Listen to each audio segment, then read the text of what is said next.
നിങ്ങൾ പിരിവിനൊക്കെ ഞങ്ങളുടെ അടുത്ത് വരും.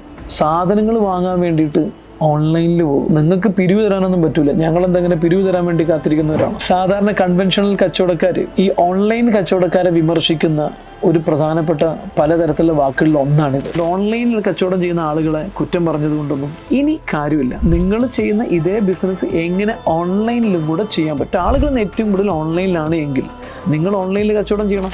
ഓൺലൈനിൽ മത്തി കച്ചവടം വരെ ഇന്ന് പോസിബിളാണ്. ഇറച്ചി കച്ചവടം പോസിബിളാണ്.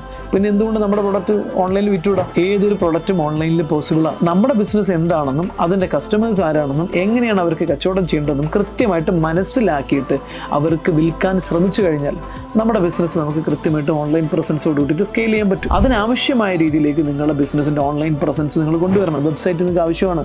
ഗൂഗിളിൽ നിങ്ങൾ തിരഞ്ഞാൽ കിട്ടണം. ഗൂഗിൾ മൈ ബിസിനസ് നിങ്ങളുടെ ബിസിനസ്സിന് ആവശ്യമാണ്. സോഷ്യൽ മീഡിയയിൽ ആവശ്യമാണ്. ലിങ്ക്ഡിനിൽ ആവശ്യമാണ്. എവിടെയൊക്കെയാണ് പ്രൊഫൈലുകളും ഓൺലൈൻ പ്രൊഫൈലും ഡിമാൻഡ് ചെയ്തിട്ടുള്ളത് അവിടെ എല്ലാം ആവശ്യമാണ്. ഓൺലൈനിലെ കുറ്റം പറഞ്ഞുകൊണ്ടൊന്നും കാര്യമില്ല. ഓൺലൈനിലാവുക, ഏറ്റവും അപ്ഡേറ്റഡ് ആവുക.